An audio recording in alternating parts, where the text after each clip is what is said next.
This is the Hammond XPK-130. It's got built-in sounds, which is immediately appealing because it can be a MIDI controller for your organ or bass synthesizer or whatnot. If you don't have any of that stuff at the time and your own setup may change a lot, this thing has the flexibility to produce sounds on its own.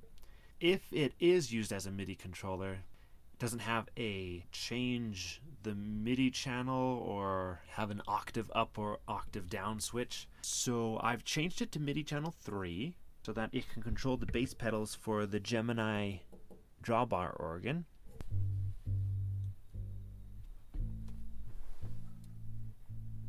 I don't know if you can hear that.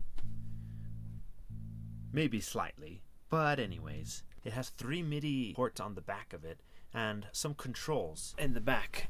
But you can't keep reaching down and tweaking those because there's a control for cutoff, a way to switch the built-in voices of this thing from organ bass to synth bass to upright bass, and there's a few others. So you're stuck in this range, which is fine because it's the most usable range for the bass pedals anyway, but it does have a MIDI in port. So I'm making use of that with the iRig Keys 2 Pro. There's also a mini version of this. It's like exactly the same. It's hard to tell which one's which from the pictures. This is the full-size version, so you have the full-size keys. The action on this is a little flimsy. It's good. I find it a little bit difficult to play just because it's so thin, so flimsy, but just does the job well enough. The tiniest bit of resistance to it, and it's uneven resistance, so it has a lot of give at the beginning, and then it feels like you're pushing a switch as you get to the bottom half of the travel of the key. But it's, I don't know, it's good. It's really good. Good return and everything. The best part is that it has all the controls we need to make more use of this. If you want to still use the sounds that are built into this thing as your bass synthesizer, then you have that flexibility to go from foot to hand or come off of the hand and go to the foot. This actually has a 4-octave range. These 2 buttons here are the octave up and down buttons. Going on the regular, in the middle,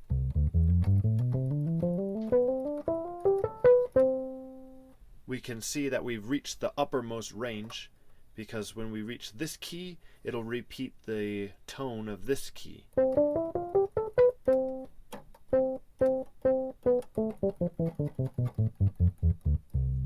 But this isn't the lowest, because if we go an octave down, this is the lowest. So that lowest C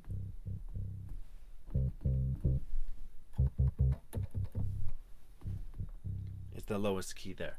Now if we press octave down again, like if we had a 5-octave MIDI controller, then the setup would be the lowest octave will repeat over and over again. Since we've reached the lowest tone that this thing can generate, so that's how that's going to work. So you just press octave down 1 time and that gives you the ideal range, but I like to have a little bit more than 2 octaves to play bass. You play in different keys.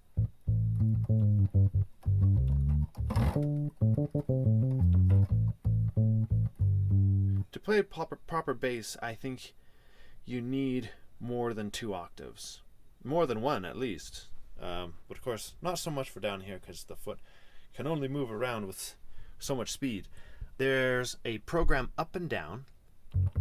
So if I press this down as far as it goes, that should go to program 0. That's kind of a organ bass organ pedals. I programmed this to be volume.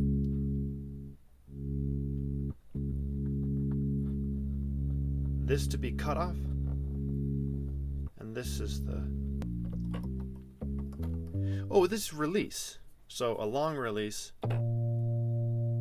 carries on after the note is depressed or it'll let off. And if I turn it all the way down, it lets off immediately. That's a handy control to have, because when your foot is going from note to note, if you've got a big interval to reach, you don't want that dead space in between bass notes. A longer release will help with that. So program up to the next voice, a pipe organ bass sound. Instead of cutoff, it's like opening up more stops or pulling out more drawbars.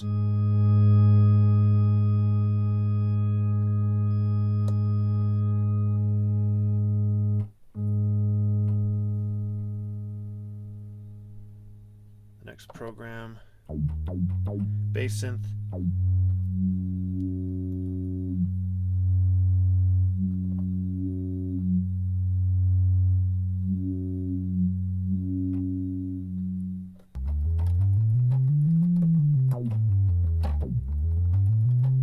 You can hear the different behavior of the bass synth voice, how it responds to legato playing.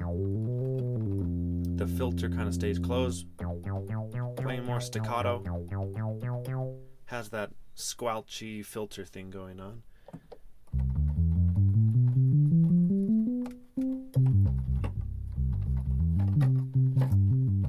Another bass sound. So that was 1, 2, 3, 4th. That's the 4th sound. I think this is the last one.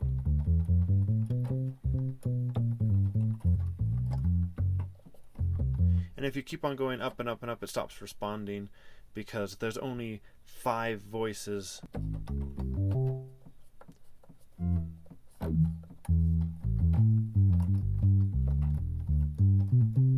This is like the perfect controller because you need at least 3 knobs to take control of the bass pedals.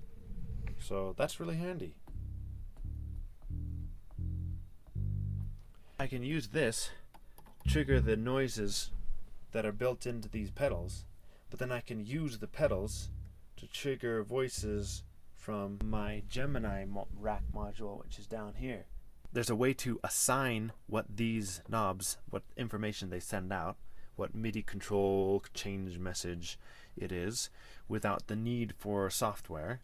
That can all be done locally here by following the directions and reading the manual. I think it's something like pressing the octave buttons together and then pressing this one and then maybe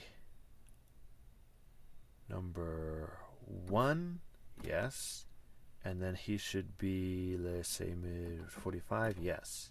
Boom, boom. Okay, so now this one sends out MIDI message 45 because there's a number pad along these keys here, and there's a function settings menu that happens here. It's with all little text printed on the black part here above the keys.